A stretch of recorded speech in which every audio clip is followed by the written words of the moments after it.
Assalamualaikum warahmatullahi wabarakatuh. Perkenalkan, nama saya Irsyadila Fakih dengan NIM 186-235. Izin mempresentasikan hasil belajar individu saya mengenai pusat-pusat peradaban Islam di dunia. Allah berfirman dalam surat Al-Alaq ayat 1-5 yang berbunyi, A'udzubillahi minasyaitonirrajim. Bismillahirrahmanirrahim. Iqra bismi rabbikal ladzi khalaq, khalaqal insana min 'alaq. Iqra wa rabbukal akram, alladzi 'allama bil qalam, 'allamal insana ma lam ya'lam. Yang artinya, bacalah dengan menyebut nama Tuhanmu yang menciptakan. Dia telah menciptakan manusia dari segumpal darah. Bacalah, dan Tuhanmu lah yang Maha Pemurah.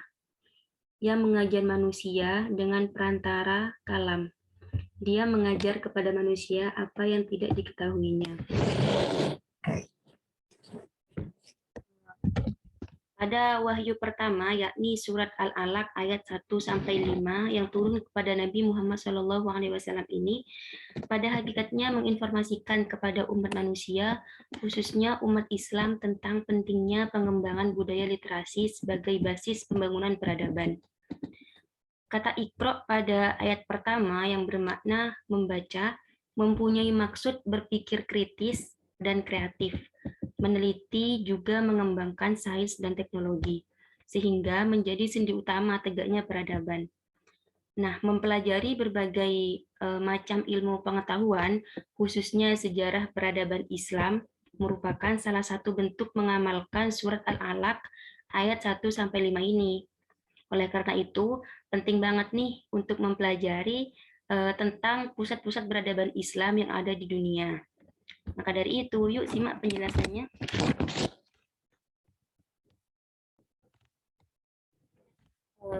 Sebagaimana yang kita ketahui bahwa peradaban Islam pada mulanya dimulai dari zaman Rasulullah. Peradaban yang ditinggalkan Nabi jelas sangat berbeda dengan peradaban Arab di zaman jahiliyah.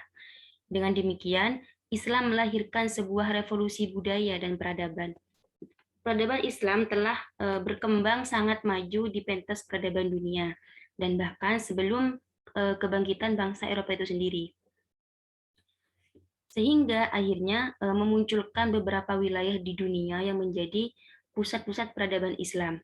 Beberapa pusat peradaban Islam di dunia yang akan dibahas pada kesempatan kali ini adalah Mekah Al-Mukarramah, Madinah Al-Munawwarah, lalu ada juga Baghdad, Kairo, Damaskus, Isfahan, Persia, Istanbul, Turki, lalu ada juga Delhi, India, Andalusia, Spanyol, Transaksonia, dan yang terakhir pusat peradaban yang terletak di Nusantara itu sendiri, yaitu di Aceh. Yang pertama kita bahas adalah pusat peradaban Islam di Mekah Al-Mukarramah.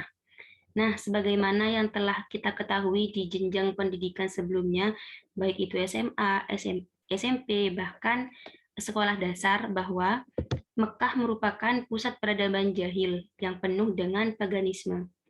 Namun, dengan perkembangan Islam yang dibawa oleh Nabi Muhammad SAW, kota Mekah menjadi kota suci bagi umat Islam. Kronologinya, Nabi Muhammad hijrah dari Mekah ke Madinah karena penolakan yang dilakukan masyarakat Mekah atas dakwah yang dilakukan oleh Nabi.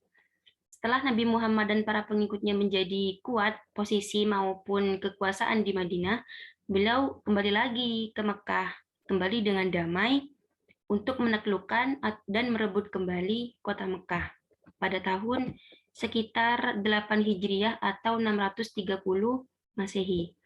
Peristiwa tersebut terkenal dengan Fathu Mekah atau kemenangan kota Mekah. Selain sebagai kota suci, Mekah juga merupakan kota budaya. Karena selain kota Madinah, budaya Islam dikembangkan di kota ini oleh Nabi Muhammad SAW. Mekah pada masa Nabi Muhammad lebih menitik beratkan pada pengorganisasian umatnya pada akidah. Sedangkan ilmu-ilmu yang lain yang banyak dititik beratkan di kota Madinah.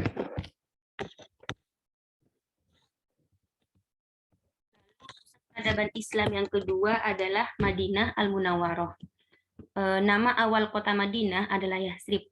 Setelah Nabi Muhammad berhijrah dari Mekah ke kota Yasrib, maka kota tersebut dijadikan pusat jamaah kaum muslimin dan selanjutnya menjadi ibu kota negara Islam yang segera didirikan oleh Nabi dengan diubah namanya menjadi kota Madinah. Jadi Madinah itu awalnya bernama kota Yasrib sebelum akhirnya diubah menjadi kota Madinah oleh Nabi Muhammad SAW. Nah, menjadinya Madinah sebagai pusat pemerintahan terjadi pada masa Nabi Muhammad yang kemudian berlanjut pada masa Khulafaur Rasyidin. Namun, pusat pemerintah Islam kemudian dipindah di kota Damaskus sejak pemerintahan Muawiyah bin Abi Sufyan. Di kota ini pula terdapat Masjid Nabi yang terkenal dengan nama Masjid Nabawi. Usaha memperluas dan memperbesar bangunan Masjid Nabawi dilakukan setelah terjadinya Perang Khaybar dan terus berlanjut hingga masa Khalifah Umar bin Khattab dan Khalifah Utsman bin Affan. Nah, pada zaman Rasul dan Khulafaur Rasyidin ini, Masjid Madinah menjadi kantor besar yang di dalamnya diurus segala urusan pemerintahan. Masjid pada masa itu tidak saja menjadi tempat beribadah, tetapi juga menjadi pusat kehidupan politik, ekonomi, dan juga sosial. Di Madinah juga terdapat makam Nabi Muhammad SAW. Selain itu, dari kota inilah kemudian lahir banyak ilmuwan dan cendekiawan yang menghiasi sejarah peradaban Islam. Layaknya kota Mekah, kota Madinah ini juga menjadi pusat keilmuan agama Islam, khususnya ilmu hadis, fikih, dan ilmu tafsir Al-Quran. Lalu yang ketiga adalah kota Baghdad. Kota Baghdad didirikan oleh Khalifah Al-Mansur pada tahun 754 sampai 755 Masehi dari dinasti Abbasiyah pada tahun 762 Masehi. Dalam pembangunan kota Baghdad, Khalifah mendatangkan beberapa ahli arsitek, tukang batu, tukang kayu, pelukis, pemahat, dan lain-lain dari Syria, Mosul, Basra, dan Kufah. Nah, keseluruhan para ahli ini berjumlah sekitar 100.000 orang yang kemudian dipekerjakan dalam pembangunan kota Baghdad. Nah, di sekeliling kota Baghdad itu terdapat tembok besar yang tinggi yang sengaja dibangun. Lalu di luar tembok tinggi itu juga dibangun sebuah parit yang nantinya difungsikan sebagai jalur air dan juga sebagai benteng. Sejak awal berdirinya kota Baghdad ini telah menjadi pusat kebangkitan peradaban dan ilmu pengetahuan Islam. Nah, puncak emas di kota Baghdad terjadi pada masa Khalifah Harun ar-Rasyid 787 sampai 809 Masehi dan putranya Al-Ma'mun 813 sampai 833 Masehi. Saat itu Baghdad menjadi pusat peradaban dunia dan kebudayaan tertinggi. Ilmu pengetahuan dan sastra berkembang begitu pesat sehingga Khalifah Al-Ma'mun pun memiliki perpustakaan yang penuh dengan buku-buku pengetahuan. Perpustakaan tersebut bernama Perpustakaan Baitul Hikmah. Baghdad juga memiliki akademi dan perguruan tinggi. Perguruan tinggi yang dikenal adalah misal ya, perguruan An-Nizamiyah yang berdiri tahun 5 Hijriah dan perguruan Al-Mustansyiriyah yang berdiri pada tahun 7 Hijriah.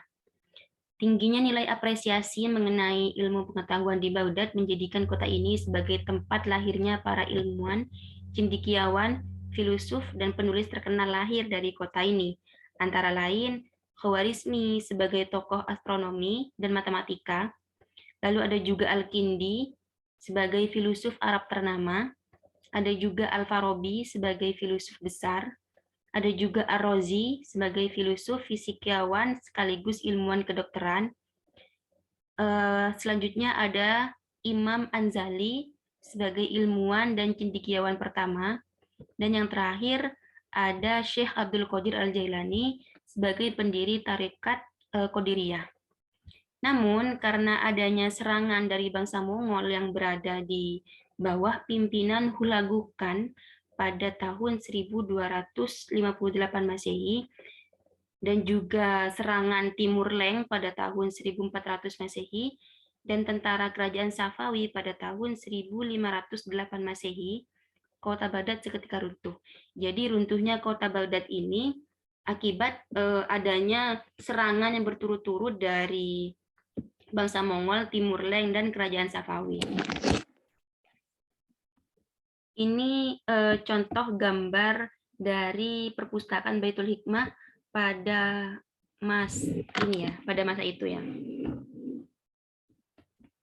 Lalu selanjutnya adalah pusat peradaban yang berada di Kairo.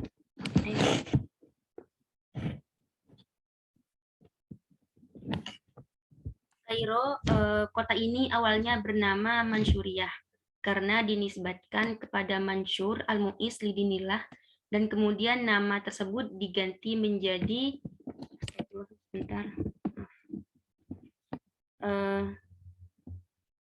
nama Mansyuriyah tadi kemudian diganti menjadi Qahiroh Mu'iziyah setelah Mu'iz sendiri tiba di Mesir. Nah, kota Kairo ini dibangun pada 17 Sya'ban tahun 358 Hijriah atau 969 Masehi oleh Jauhar As-Sikli dan kemudian menjadikan kota Kairo sebagai ibu kota dari dinasti Fatimiyah.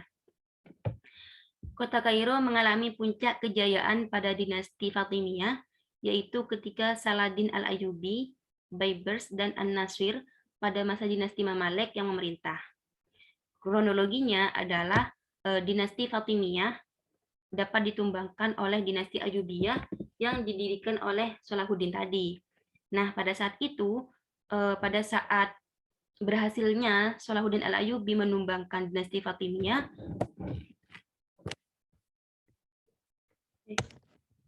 nah, pada saat Salahuddin Al-Ayyubi berhasil menumbangkan dinasti Fatimiyah, beliau mengubah orientasi keagamaan mereka dari Syiah menjadi Ahlus Sunnah atau Sunni. Akan tetapi, beliau tetap mempertahankan lembaga ilmiah yang didirikan oleh dinasti Fatimiyah. Nah, dinasti Mamalek kemudian menggantikan kekuasaan dari dinasti Ayyubiyah. Kan tadi dari dinasti Fatimiyah digantikan dinasti Ayyubiyah. Lalu dinasti Ayyubiyah ini digantikan dengan dinasti Mamalek. Begitu. Dinasti ini mampu mempertahankan pusat kekuasaannya dari bangsa Mongol, bahkan mampu mengalahkan tentara Mongol di Ain Jalut di bawah pimpinan Baybars. Saat itu Kairo menjadi satu-satunya pusat peradaban Islam yang selamat dari serangan Mongol, sehingga Kairo menjadi pusat peradaban Islam terpenting. Namun pada tahun 1517 Masehi, dinasti Mamalek dikalahkan oleh Kesultanan Utsmaniyah di Turki. Sejak saat itu, Kairo hanya digunakan sebagai ibu kota provinsi Kesultanan Utsmani saja, tidak menjadi ibu kota negara.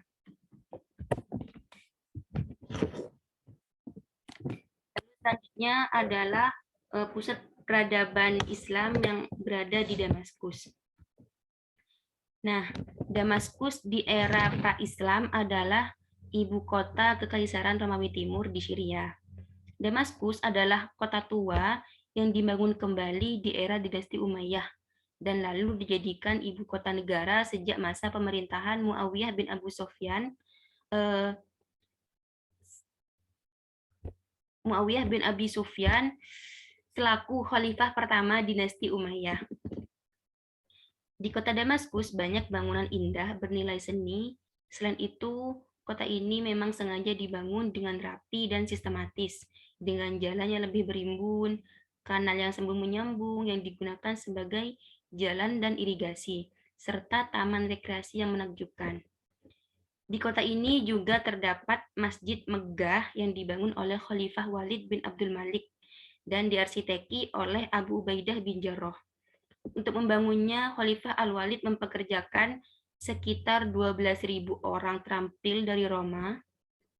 Nah, selain nilai seni yang luar biasa dari bangunan itu sendiri, kolom dan dinding ditutupi dengan ukiran yang sangat indah dan ditaburi berbagai batu bernilai tinggi. Oleh karena itu, inilah salah satu bukti bahwa Damaskus pernah menjadi pusat peradaban Islam dunia. Lalu selanjutnya adalah ada juga Isfahan, Persia. Kota Isfahan adalah ibu kota Kekaisaran Safawi, sekarang masuk bagian Iran, insya Allah ya. Kota Isfahan dikuasai Islam pada tahun 19 Hijriah atau 640 Masehi, yaitu pada masa Umar bin Khattab. Ketika Abbas I, Sultan Safawiyah menjadikan Isfahan sebagai ibu kota kerajaannya, kota itu berubah menjadi kota yang maju dan indah. Kota ini berdiri dengan gedung-gedung indah seperti istana, sekolah, masjid, menara, pasar, dan bangunan rumah mewah berukuran besar. Sultan Abbas I juga membangun Masjid Shah, salah satu masjid terindah dan termegah di dunia. Pada tahun 625 Masehi atau 1228, pada tahun 625 Hijriah atau 1228 Masehi, tentara Mongol menyerbu tanah Islam, tak terkecuali Isfahan, lalu menjadikan Isfahan sebagai bagian dari wilayah Mongolia. Nah, kota Isfahan juga jatuh di bawah kekuasaan Timur Leng ketika Timur Leng menyerbu tanah Islam pada tahun 790 Hijriah atau 1388 Masehi. Setelah itu, kota Isfahan berada di bawah kendali Utsmaniyah pada tahun 955 Hijriah atau 1548 Masehi. Sedangkan pada tahun 1141 Hijriah, kota Isfahan ini berada di bawah kekuasaan Nadir Shah. Jadi kedudukan kota Isfahan ini berturut-turut, bukan antar tahun, tapi beberapa tahun kemudian berganti, beberapa tahun kemudian berganti, seperti itu. Selanjutnya ada juga Istanbul, Turki. Kota Istanbul adalah ibu kota kerajaan Turki Utsmani. Kota ini awalnya merupakan ibu kota kerajaan Romawi Timur dengan nama Konstantinopel. Jadi kota Istanbul ini awalnya kan Istanbul ini kan ibu kota dari kerajaan Turki. Nah, awal dari Istanbul ini nama awalnya adalah Bizantium. Nah, Bizantium kemudian diganti menjadi Konstantinopel oleh Kaisar Konstantin dari Kaisar Romawi Timur. Nah, Konstantinopel ini kemudian dijadikan ibu kota kerajaan Romawi Timur, begitu. Begitu ya. Konstantinopel jatuh, lalu bagaimana kok bisa Konstantinopel diubah menjadi Istanbul? Karena Konstantinopel jatuh ke tangan umat Islam pada masa dinasti Turki Utsmani di bawah pimpinan Sultan Muhammad II yang bergelar sebagai Muhammad Al-Fatih pada tahun 1453.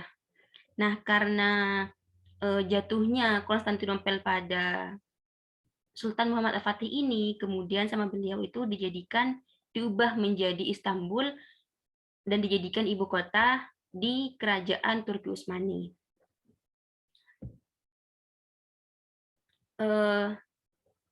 Oleh Sultan Muhammad Al-Fatih, kota Konstantinopel yang artinya Konstantin diubah namanya menjadi Istanbul yang artinya kota Islam.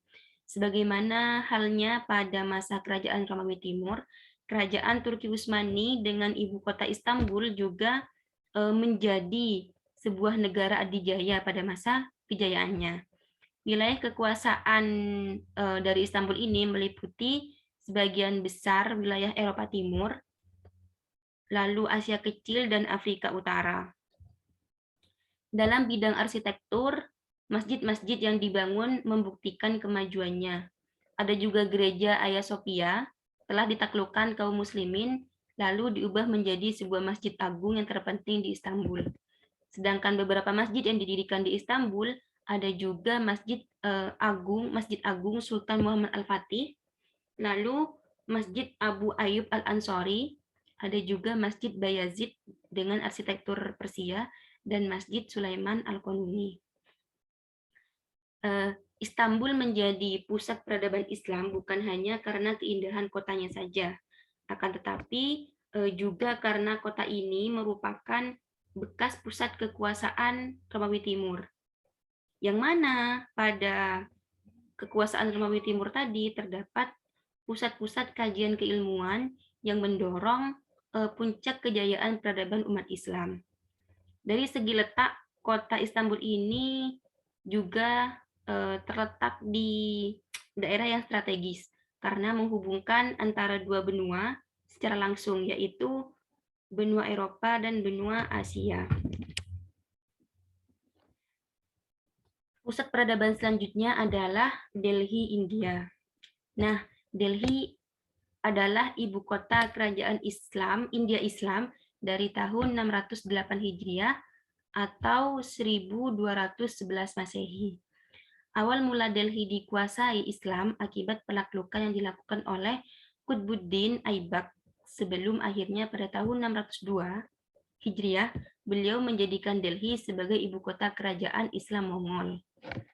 Setiap dinasti Islam yang memerintah kota Delhi, mereka memperluas kota dengan membangun kota-kota baru di Delhi lama yang terletak di dalam benteng Lal Kot. Hingga saat ini, Delhi mencakup semua kota baru yang tadi yang sudah dibangun, kemudian dikenal sebagai 7 kota Delhi. Bukti nyata hingga sekarang bahwa tingginya peradaban Islam di Delhi pada masa itu adalah bangunan monumen bersejarah Taj Mahal yang dibangun oleh Raja Shah Jahan untuk memperingati istri tercintanya. Nah, Delhi kemudian dihancurkan oleh tentara Timur Leng. Kekuatan dan kekuasaan raja yang berkuasa di Delhi menurun tajam, sehingga dinasti Lodi menjadikan kota Agra sebagai ibu kota. Sedangkan Delhi sendiri menjadi kota yang lebih kecil dan tersingkirkan. Jadi hancurnya Delhi, runtuhnya Delhi ini diakibatkan ada serangan dari Timur Leng.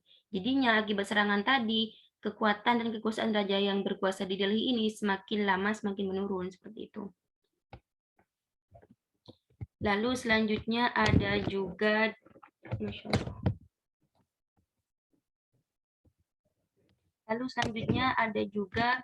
pusat peradaban yang berasal dari Andalusia, Spanyol.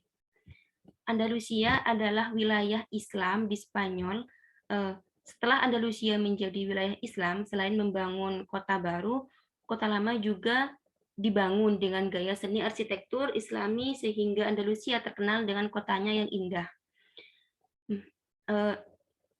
Di dalam Andalusia ini terdapat masjid yang indah, terus istana yang menakjubkan, dan tamannya yang menawan. Tidak heran dengan adanya kemajuan di kota ini, tidak heran ya jika di Spanyol ada beberapa daerah yang menjadi pusat-pusat peradaban Islam. Contoh, salah satu daerah di Andalusia yang menjadi pusat peradaban Islam yaitu Cordoba, Sevilla, dan Granada. Nah, Cordoba sendiri merupakan kota tua dan terbesar yang direkonstruksi dengan gaya Islam. Islam pertama kali masuk ke kota tersebut pada tahun 711 Masehi di bawah kepemimpinan Tariq bin Ziyad. Ketika Abdurrahman I yang bernama Abdurrahman Ad-Dakhil memasuki Andalusia dan menjadikan Cordoba sebagai ibu kota, dia menciptakan taman yang penuh dengan pohon tufah atau apel dan delima. Pohon palem juga ikut ditanam yang sengaja didatangkan dari Syria. Pada tahun 786 Masehi, sebuah masjid dibangun dengan megah. Namun, setelah Islam ditaklukkan oleh Kristen di bawah kepemimpinan Ferdinand III, masjid itu kemudian dikenal dengan sebutan La Mesquita. Kemudian lama-kelamaan masjid tersebut diubah menjadi gereja dengan nama Santa Maria Agung. Sedangkan pada masa pemerintahan Abdul Rahman III yang bernama Abdurrahman An-Nasir, Cordoba itu diperindah lagi dan diperluas lagi istana-istananya. Lalu dibangun juga istana-istana kecil seperti Istana Al-Mubarak, Istana Al-Kamil, Istana Ar-Raudah, Istana Al-Mujaddi, dan Istana Az-Zahra. Kekayaan akan budaya dan keindahan kota ini menjadikannya sebagai kota budaya di benua Eropa. Cordoba, Konstantinopel, dan Baghdad adalah 3 pusat budaya utama di dunia. Selanjutnya, kota selanjutnya yang ada di Andalusia adalah Sevilla. Kota Sevilla atau Ashibiliyah dibangun pada masa pemerintahan dinasti Muwahhidin. Kota ini pernah menjadi ibu kota Andalusia. Kota ini awalnya merupakan sebuah rawa-rawa aja, jadi bukan sebuah kota. Awalnya dia cuma rawa-rawa. Nah, pada zaman Romawi, kota itu bernama Romula Augusta, lalu berubah menjadi Hispa, dan kemudian menjadi Ashibiliyah. Selama dikuasai Islam, kota ini selalu dipercantik dengan tanaman berbunga yang harum. Sevilla berada di bawah kekuasaan Islam selama kurang lebih 500 tahun. Tak heran, saat ini banyak terdapat peninggalan-peninggalan seni dan budaya Islam pada kota ini. Salah satu bangunan kebanggaan umat Islam yang kini telah disulap menjadi Gereja Santa Maria de la Sade adalah sebuah masjid agung. Nah, hancurnya Islam di Sevilla ini akibat jatuhnya kota Sevilla pada tangan Raja Ferdinand pada tahun 1492. Kota selanjutnya adalah kota Granada. Granada adalah kota besar di Andalusia dan pernah menjadi kebanggaan umat Islam di Andalusia. Granada terletak di sekitar 288 km sebelah timur kota Sevilla. Kebesaran kota Granada tercermin dari peninggalannya berupa Istana Alhambra yang didirikan pada tahun 1238 Masehi oleh Muhammad bin Ahmar dari dinasti Ahmar. Granada menjadi kota terbesar kelima di Spanyol pada abad ke-12 Masehi. Kota ini terletak di tepi Sungai Genir di kaki pegunungan Sierra Nevada, berbatasan dengan pantai Mediterania. Granada berada di bawah kekuasaan Muslim hampir bersamaan dengan kota-kota Spanyol lainnya, yaitu pada tahun 711 Masehi, sebab penaklukan yang dilakukan dinasti Abbasiyah di bawah pimpinan Tariq bin Ziyad dan Musa bin Nusair. Granada mengalami perkembangan yang pesat pada masa pemerintahan dinasti Umayyah di Andalusia. Nah, pada masa pemerintahan Muhammad V, yaitu sekitar tahun 1354 sampai 1391 Masehi, Granada ini mencapai puncak kemegahannya, baik secara arsitektur maupun politik. Namun pada akhir abad ke-15, melemahnya pemerintahan sebagian besar disebabkan oleh perpecahan keluarga. Nah, karena sudah dengan demikian, pada tahun 1492, Andalusia jatuh ke tangan penguasa Kristen yaitu Ferdinand dari Aragon dan Isabella dari Kastilia, sehingga pada tahun 1610 kaum muslimin diusir dari Andalusia. Pusat peradaban Islam selanjutnya adalah Transoxania atau Samarkand. Nah, Transoxania adalah wilayah Bukhara dan Samarkand. Transaxonia adalah sebuah wilayah di Asia Tenggara yang terletak di Cina Barat, Rusia Selatan, dan Afghanistan Timur.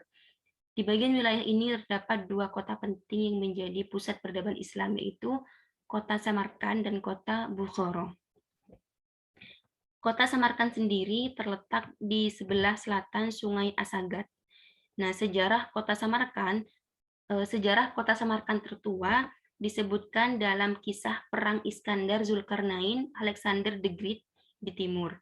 Dalam beberapa catatan disebutkan bahwa Kota Samarkand diduduki beberapa kali ketika Alexander dan pasukannya berperang melawan Spitamenes. Namun, menurut catatan Arab tertua, Alexanderlah yang mendirikan Kota Samarkand. Terdapat sebuah makam yang sangat dihormati dan selalu dikunjungi di Samarkand. Makam ini merupakan makam Qasim bin Abbas.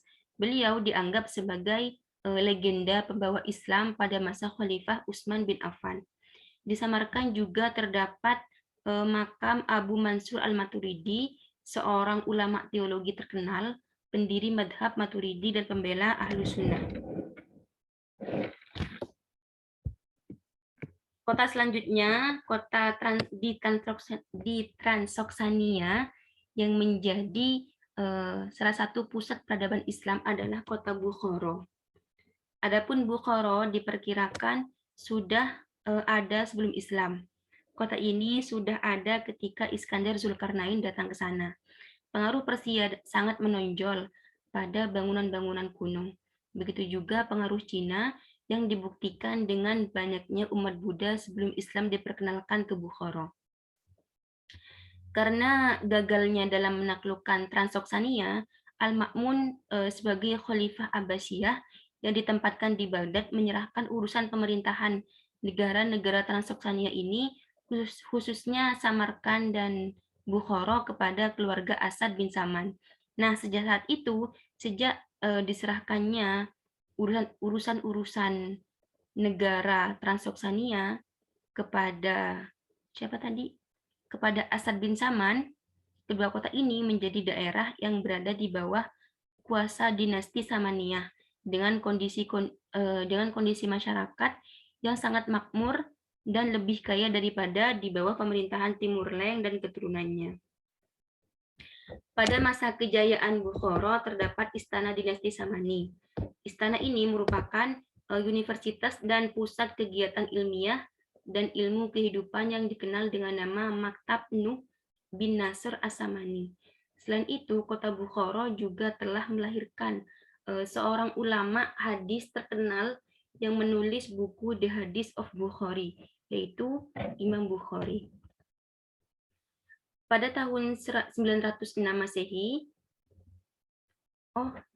pada tahun 906 Hijriah atau 1500 Masehi, dua kota yaitu Samarkand dan Bukhara ini jatuh ke tangan Raja Uzbekistan, yaitu Syaibani.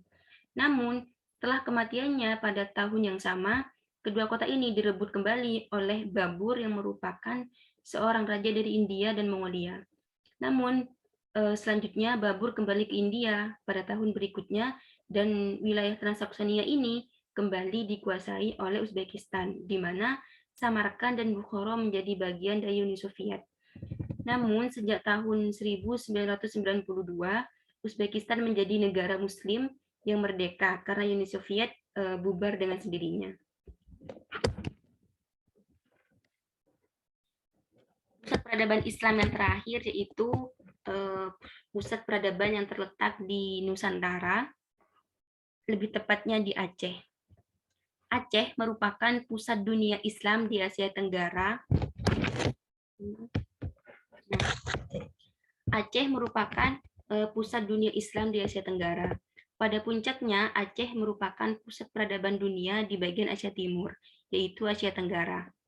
Bahkan, dulu Aceh merupakan pintu gerbang penyebaran Islam ke seluruh Asia Tenggara. Karena itulah Aceh disebut dengan Serambi Mekah. Terdapat 3 kerajaan Islam pertama yang berdiri di Aceh, yaitu Kerajaan Perak, Kerajaan Samudra Pasai, dan Kerajaan Aceh Darussalam. Beberapa tokoh ilmiah telah muncul di Aceh yang menunjukkan kemajuan ilmiah bagi umat Islam di Asia Tenggara. Beberapa ulama terkemuka Aceh yang dikenal dengan tulisannya adalah Nuruddin Ar-Raniri, Hamzah Fansuri, Abdul Rauf Singkel, Syamsuddin Sumatrani, dan ulama-ulama yang lain. Di antara sultan yang cinta akan ilmu adalah Sultan Malikus Az-Zahir, di mana pada masa pemerintahannya Ibnu Batutah menuliskan catatan perjalanannya dalam bukunya yang sangat terkenal, yang berjudul Rihlah Ibnu Batutah. Nah, dari Aceh ini, Islam kemudian berkembang ke berbagai wilayah Nusantara. Antara lain, Islam berkembang di Ampel, di Demak, Cirebon, dan terus berkembang ke Sulawesi, Maluku, Kalimantan, hingga ke seluruh Nusantara.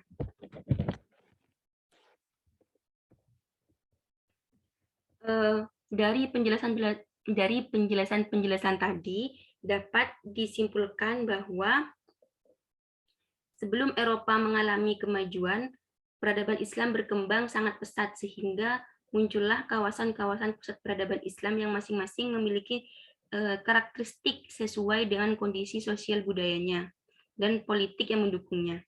Di antara beberapa pusat peradaban Islam di dunia, di antara beberapa pusat peradaban Islam di dunia adalah Mekkah Al-Mukarramah, Madinah Al-Munawwaroh, Baghdad, Kairo, Damaskus, Isfahan, Persia, Istanbul, Turki, Delhi, India, Andalusia, Spanyol, Transoksania, Samarkand, dan yang terakhir adalah Aceh. Mungkin itu saja yang bisa saya sharingkan kepada teman-teman. Terima kasih atas apresiasinya yang sudah meluangkan waktu melihat dan menyimak apa yang sudah dijelaskan tadi. Kurang lebihnya mohon maaf. Wassalamualaikum warahmatullahi wabarakatuh.